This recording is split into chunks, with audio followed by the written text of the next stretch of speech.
You are alone above the city. The wind bites through the layers of your padded haikishi coat, carrying with it the scents of pine smoke and fish oil lamps from the streets below. Edo stretches out in every direction, a restless wooden giant, its hundreds of thousands of roofs glinting faintly under the moonlight. The streets are empty now, but in your mind's eye, you can still see the day's bustle. Merchants calling out prices, children darting between stalls, the clatter of palanquin bearers. All of it is silent now, sleeping, trusting that you, a single figure in a creaking tower, will wake them if disaster comes. You shift your weight, peering past the thick horizontal beams of the hinomi-yagura. Your breath curls in the air.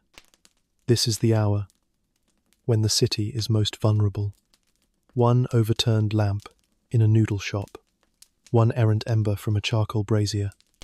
It's not just the home that burns, it's the neighbor's shop, the street, the entire district. Fire here does not politely consume a single building.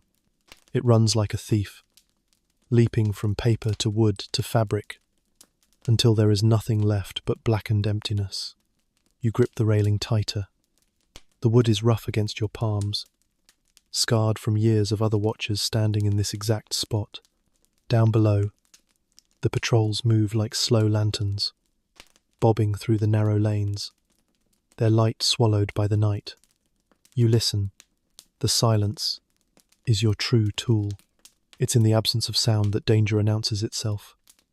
The sudden crack of splitting timber, the muffled shouts before panic takes hold. Then you see it. At first, it's nothing, a faint shimmer against the low clouds, so weak you almost think your eyes are playing tricks. But it grows, slowly, like a candle being lifted toward the sky. Smoke. No. More than smoke, the orange pulse of a flame, licking above a distant roofline. Your fingers twitch toward the hanegane bell rope. Once you ring it, the city will wake in a heartbeat. The brigades will sprint, axes and hooks in hand. The streets will erupt into chaos. If you're wrong, you'll be blamed for disturbing the peace. If you're right, you'll have minutes, maybe less, before the fire leaps to the next row of houses. The wind changes, and the scent hits you. It's burning lacquer. In the 18th and 19th centuries, Edo, now Tokyo, was one of the largest cities in the world, with over 1 million residents packed into a lowland maze of wooden houses, narrow streets, and merchant stalls. The city was beautiful in its own right.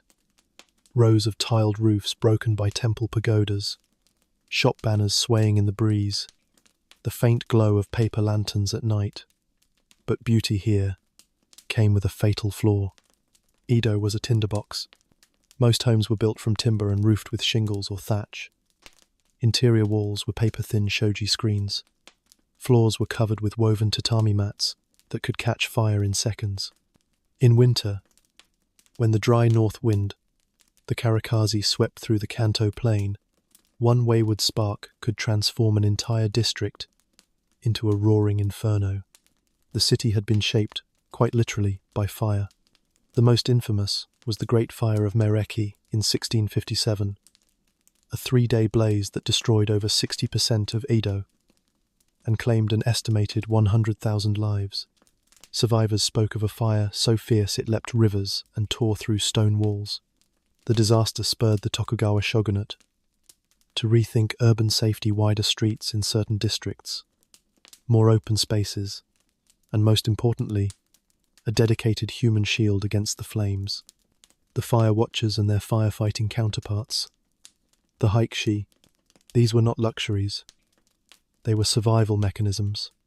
Fires in Edo were so common they were given seasonal names.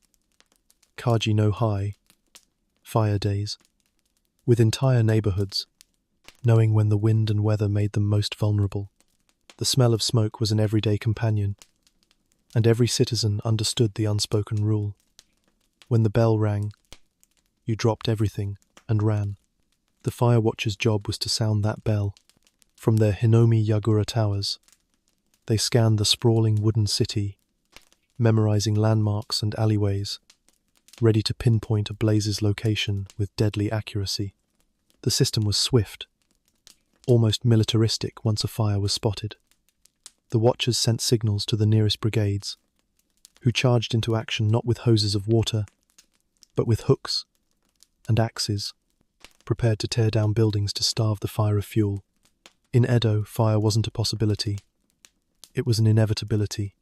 The question was never if it would happen, but when and whether a lone watcher in the cold would see it in time to save the city from becoming a smouldering memory. The hinomi-yagura were Edo's eyes in the sky-tall, skeletal watchtowers of timber that rose above the sea of rooftops like sentinels. They were deceptively simple in design. 4 massive wooden pillars anchored deep into the earth, connected by horizontal beams, and topped with a small platform open to the elements. A ladder, often little more than thick poles with notches, was the only way up. The higher the tower, the better the vantage point, but the more it swayed in the wind, groaning like an old ship's mast. Placement was everything. These towers were not evenly scattered, but strategically positioned, so their views overlapped, creating a visual net over the city. District boundaries often dictated where a tower stood, and each post was manned by watchers familiar with every alley and landmark within their sector. A wisp of smoke over a particular merchant's roof, a flicker near a temple gate. The watcher needed no map to know exactly where the danger was. Life atop a hinomi-yagura was as monotonous as it was nerve-wracking. In winter, watchers fought the cold with padded coats and straw-wrapped leggings. In summer, they endured the relentless glare of the sun and swarms of mosquitoes drifting up from the moats and canals. There was no shelter beyond a slanted roof overhead. Rain could turn the wooden platforms slick, and wind sometimes knocked over lanterns, if not carefully shielded. And yet, the tower was not only a place of vigilance, but also a hub of communication. Watchers kept a hanegane, a massive bronze bell ready to sound at the first sign of trouble. The number and rhythm of strikes conveyed the fire's location, while visual cues like signal flags or a Matoi banner helped direct the Haikishi brigades from a distance. From this height, a fire watcher saw Edo differently from those on the streets. They witnessed the slow breathing of the city, the quiet after curfew, the occasional shadow of a thief slipping between shops, the eerie glow of moonlight on temple roofs. They also knew that a beautiful view could turn into a front-row seat to disaster in seconds. The hinomi-yagura was both a post of honor and a cage of responsibility. The higher you stood, the more you saw, and the heavier the weight on your shoulders if you failed to act. For a Japanese fire watcher in the Edo period, tools were more than objects. They were an entire vocabulary of urgency. Each one carried a purpose. And in a city where seconds could mean the difference between a smouldering roof and a razed district, the right tool used at the right time was as crucial as the sharpest samurai blade. The most iconic was the hanegane, a large bronze bell suspended from the tower's beams. Its deep, resonant clang could cut through the thickest night air, carrying for blocks in every direction. The rhythm wasn't random. A practiced sequence of strikes told the Haikishi exactly which district the fire was in, so they could sprint without hesitation toward the danger. In daylight, or when distance made sound unreliable, the watcher turned to banners. The Matoi, a long pole topped with an elaborate, often flamboyant crest, was both a rallying symbol and a locator. Each firefighting brigade had its own distinctive Matoi, decorated in lacquer, wood, or metal, designed to be seen through billows of smoke. A raised Matoi meant, "Here's the fire," guiding the team like a beacon. Though typically carried by firefighters, some watchers kept smaller, signaling banners for urgent visual cues between towers. Then there was the andon, the portable paper lantern.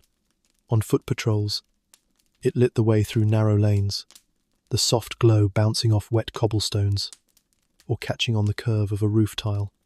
For a trained eye, the flicker of an andon could silently signal a fellow watcher from a distance. even before a bell rang. A lesser-known but equally important tool was the conch shell trumpet, hanegane. In certain districts, a deep, eerie wail that cut through wind and rain, often used during storms when bells were harder to hear. And in the tower itself, a small bucket of water or sand sat within reach, not for fighting fires, but for dousing the lantern before rushing to signal, ensuring no accidental flame started in the very place meant to prevent disaster. Each tool was a piece of choreography in Edo's battle against fire. Bells told the story. Banners pointed the way. Lanterns guided the feet that would meet the flames head-on. And from the moment smoke curled into sight, the watcher's hands moved without thought, grabbing the rope, the pole, or the lantern in a sequence rehearsed so many times it became second nature. Once the watcher's bell rang, the city shifted in an instant. Doors slammed open, feet pounded on cobblestones, and the unmistakable shouts of the Edo's fire brigades cut through the night. These were not the water hose crews of the modern era. Edo's firefighters fought fire with wood, rope, and brute force, and their mission was as much about demolition as it was about extinguishing flames. The Haikishi were divided into different groups. The Machibaikishi served the common townspeople, funded by merchant guilds and neighborhood associations. The daimyo, Baikishi, protected the estates of feudal lords, while the Jobikishi were the shogunate's own elite fire corps, guarding the castle and surrounding districts. Rivalries between these groups were legendary, not just over who could put out a blaze fastest, but over prestige, style, and even the artistry of their matoi banners. When the signal came from a hinomi-yagura, the nearest brigade raced to the scene. They carried long hooked poles, tobiguchi, axes, and ladders, but water was rarely the first weapon. In a city where buildings were tightly packed, flames could leap faster than any bucket chain could manage. The solution was brutal but effective. Tear down the buildings in the fire's path before the flames reached them. This method, called hiki-kawasu, created fire breaks, starving the blaze of fuel and sacrificing a few structures to save hundreds more. The work was chaotic and dangerous. Smoke stung the eyes, heat seared the skin, and collapsing timbers could crush the unwary. Yet for the Haikishi, the danger was matched by honor. In Edo's vibrant popular culture, firefighters were celebrated as local heroes, their swagger immortalized in ukiyo-e woodblock prints. They wore thick, water-soaked coats, stitched with bold patterns, partly for protection, partly for show, and each carried himself with the pride of someone whose courage was constantly on display. For the fire watcher, the arrival of the brigades was both a relief and a new tension. Relief, because the city's defenders had arrived. Tension, because their speed and skill determined whether the fire was contained or whether the watcher's name would be whispered with blame in the markets the next morning. The watcher's bell was the call to arms. The brigade's boots on the ground were the answer. And together, they stood between Edo and another Meireki-scale catastrophe. For every night when the bell rang and the brigades roared into action, there were dozens when nothing happened at all. And it was in those long, uneventful stretches that the real weight of the job settled on a fire watcher's shoulders. Shifts often began at dusk, when the last of the daylight drained from Edo's sky, and the glow of lanterns began to bloom in doorways and shop fronts. The watcher would climb the steep ladder of the hinomi-yagura, each rung worn smooth by years of boots, and settle into position on the narrow platform. In the streets below, merchants shuttered their stalls, paper screens slid closed, and the steady murmur of the city quieted to the distant slap of getter sandals on stone. Up in the tower, time moved differently. Hours could pass with nothing but the creak of the beams and the whisper of wind. The watcher's eyes learned to distinguish the faint puff of breath from a chimney from the more sinister twist of smoke that signaled danger. The scent of burning wood became a catalogue in the mined cedar from a bathhouse, pine from a brazier, the acrid tang of lacquer from a craftsman's shop. On some nights, The watcher would leave the tower to join the street patrol, lantern in hand. He would pace the narrow alleys, listening for the clatter of dishes left too close to an open flame, or the hiss of an unattended charcoal stove. Children peered at him from behind sliding doors. Old women would mutter blessings under their breath as he passed. To most of Edo's citizens, the watcher was both a reassurance and a reminder, visible proof, that someone was awake while they slept, but also the embodiment of the city's constant fear of fire. The solitude of the job bred a certain mindset. Watchers learned to live in a state of low, steady alertness, a mental thread pulled taut, but never snapping. They became experts at waiting for smoke, for the sound of distant shouts, for the single moment when stillness would break into chaos. And perhaps the hardest truth of all was that the quiet nights were not a guarantee of safety. They were only the pause between one fire and the next. In a city where fire was as inevitable as the changing seasons, those who guarded against it earned a curious place in society, part humble servant, part folk hero. The fire watcher might spend most of his life in quiet anonymity, but when the bell rang and his call saved hundreds of lives, he stepped briefly into the realm of legend. Edo's firefighting world was a subculture, all its own, and the watchers were its sharp-eyed sentinels. They weren't as physically dramatic as the hinomi, who battled flames head-on with wet coats and hooked poles, but they shared in the glory. Without the watcher's signal, there was no race to the fire, no rescue, no tale to retell in the tea houses the next day. This symbiotic relationship gave watchers a certain swagger, not loud or boastful, but confident. They carried themselves with the quiet pride of men who knew the city's most dangerous secret, that a single misjudgment on their part could doom entire districts. The culture surrounding firefighting in Edo fed this sense of importance. The hinomi and their watchers were often celebrated in ukiyo-e prints, portrayed with dramatic stances against backdrops of smoke and flame. Playwrights wove them into kabuki dramas, painting them as fearless, sometimes roguish protectors of the people. Even their gear carried an aesthetic punch. Hinomi coats were quilted with intricate designs that revealed bold patterns when soaked, and the matoi banners became as much a badge of honor as a practical tool. Within districts, the presence of a vigilant watcher was a point of pride for merchants and townsfolk. Local shopkeepers might slip him rice balls or warm tea during his shift, not just out of kindness, but in the quiet hope that goodwill might one day tilt fate in their favor. But pride had its rivalries. Different brigades, and by extension their watchers, were fiercely competitive. A district whose fire was spotted and contained quickly boasted of its efficiency.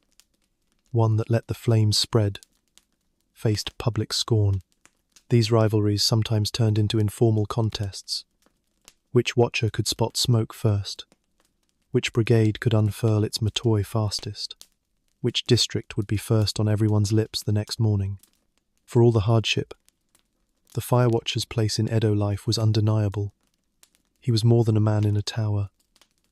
He was part of a living network of vigilance, courage, and showmanship, a balance between duty and the quiet thrill of being one of the city's chosen guardians. The night is still when it happens. From his post, high in the hinomi-yagura, the watcher notices it first, not the sight, but the smell.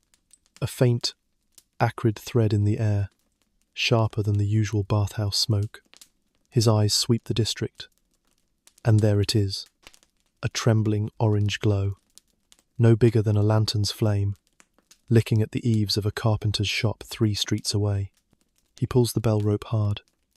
The hanagane's deep clang rolls across the rooftops, echoing between alley walls. Once, twice, then again, in the precise rhythm, drilled into him for years. Each strike is a coded map. The district, the direction, the urgency. Before the final note fades, he seizes the matoi, leaning it out into the wind, so the fire brigades can find their heading. On the streets below, Edo awakens in a rush. Shutters slam open. Dogs bark, The first silhouettes of hikeshi sprint into view, their coats already dampened and heavy. Lantern light wavers against the walls as bucket chains form. But everyone knows this will not be a fire doused by water alone. The flames leap hungrily from the shop's roof to the thatch of its neighbour. Sparks scatter into the dark like a spray of angry fireflies. The hikeshi leader shouts an order, and the demolition begins. Hooks bite into the wooden beams. Ropes pull until the structure groans and collapses, sending a storm of embers into the air. It is violent work, but it's the only way to stop the blaze from running through the district like a predator set loose. From above, the watcher sees everything: the boiling movement of smoke, the frantic coordination of men below, the terrified faces of residents clutching what few possessions they can carry. His job isn't done. He scans for any stray glow on the horizon, ready to sound the alarm again if the wind shifts and carries embers elsewhere. The fire roars, then wanes. Hours later, the district will be left with blackened earth, where homes once stood. People will curse the loss, but they will also speak of how quickly the watcher's bell rang, how it kept the fire from crossing into the marketplace, from becoming another Meireki. And in the quiet that follows, the watcher will climb down from the tower with soot in his lungs and the taste of lacquer smoke on his tongue, knowing the city sleeps because he did not. For every fire a watcher spotted in time, there were others that haunted him, the ones where the wind shifted too quickly, or the smoke rose on the far side of a roofline, hidden until it was too late. In Edo, failure wasn't just measured in buildings lost. It was counted in the number of names read aloud in mourning ceremonies. The physical dangers of the role were constant. A watcher's vantage point was also a lightning rod for risk, quite literally, during summer storms. Winter winds could rattle the hinomi-yagura so violently that men clung to the beams for balance, their fingers numb and stiff. In summer, the heat from a nearby blaze could sear the skin even from the height of the tower, the updraft carrying sparks that stung like wasps. Smoke inhalation was an invisible enemy. During major fires, the thick, choking haze could climb to the tower, wrapping the watcher in a suffocating shroud. Some descended to the streets to help coordinate the hikeshi, only to collapse from fumes. The city kept no formal tally of fire watchers lost in the line of duty, but stories persisted, men found slumped over their bells, still gripping the rope, or injured when a collapsing tower gave way under the strain of heat. The emotional weight was just as punishing.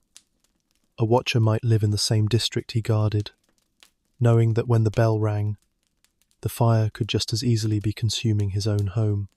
In the aftermath of a disaster, there were no parades or speeches for the man in the tower. If the fire was contained, he was expected to return to his post the next night, as if nothing had happened. If it wasn't, the blame could be merciless, whispered in marketplaces, shouted in anger by those who had lost everything. There was also the grind of endless vigilance. Days and nights blurred into one another. Meals were eaten in haste. Sleep was light, and even in off hours, a watcher's ears never truly rested. Every distant crackle, every smell of charred wood was a trigger, a question. Is it starting again? And yet, for many, the risks were worth the calling, because without the watchers, Edo's fires would have burned longer, spread wider, and claimed more than wood and paper. They would have devoured the city's very heartbeat. By the mid-19th century, the skyline of Edo was changing. The same wooden lattice of rooftops still sprawled in every direction. But new ideas were seeping into the city, along with the cautious opening of Japan's borders. Western engineering, foreign merchants, and new firefighting methods began to challenge the centuries-old system of hinomi-yagura and hand-belled warnings. The Meiji Restoration of 1868 accelerated everything. Brick and stone buildings began to appear in commercial districts. Imported metal fire pumps and pressurized hoses replaced bucket chains, and instead of men perched in wind-battered towers, Western-style fire stations placed responders directly in the heart of each district, ready to roll into action, without waiting for a bell to echo through the night. With these changes, the fire watchers' role began to fade. Some were reassigned as patrolmen on the streets, their watchtower skills redirected toward broader public safety. Others left the profession entirely, taking up trades that promised more stability in an increasingly industrial city.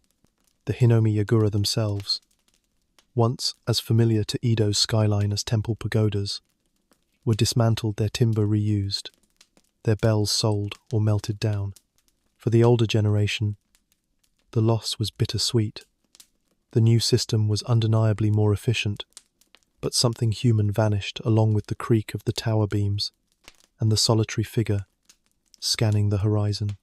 Fire was still a danger, but the ritual of vigilance, the quiet hours spent alone above the rooftops, listening for danger, was gone. By the time Tokyo fully embraced its modern firefighting infrastructure, the fire watcher existed only in memory, in faded ukiyo-e prints and nostalgic kabuki plays. For most, he was a relic of the past, a romantic silhouette in an age before telegraphs and steam pumps. Yet in the neighborhoods that had once depended on him, the stories lingered of the night. The bell rang just in time, of the man in the tower who saw the fire before anyone else did, of the lives and streets spared because one pair of eyes never closed. The towers were gone, but their shadows still stretched across Tokyo, not in wood or rope, but in the enduring idea that somewhere, someone must always be watching. High above the sleeping city, a lone figure once stood in the wind, scanning the darkness for the faintest curl of smoke. His post was simple: a wooden platform, a bell, a banner, but from it, he held the fate of thousands in his calloused hands. He did not fight the flames himself. He did not rush into the burning alleys or swing the hook that pulled down walls. His role was quieter, lonelier, but no less vital. He was the breath drawn before the city screamed. The fire watcher's life was one of endless waiting. Long hours passed, with nothing but the groan of timber and the whisper of wind through the tower beams. Yet, in an instant, that stillness could snap the wind shifting, the glow of a distant eve, the scent of lacquer curling on the breeze. And when it did, he moved without hesitation. The bell rang. The banners rose. The city woke. Modern Tokyo has no need for hinomi-yagura towers now. Fire stations hum with engines and radios. Skyscrapers gleam with flame-resistant glass, and steel hydrants stand ready on every corner. But the watcher's legacy lingers in the invisible thread of vigilance that runs through the city, still in the sleepless patrols of emergency workers, in the silent coordination of disaster responders, in the unspoken pact between those who guard and those who sleep. To remember the fire watcher is to remember a time when a man's eyes and instincts were the city's only alarm. It is to imagine the cold that bit through his coat, the weight of a rope in his hand, the knowledge that if he failed, the night would burn. The towers are gone, but the idea remains. Somewhere, someone is awake, watching the horizon, listening for danger, and though their tools are different, the promise is the same. While you rest, someone will keep the fire at bay.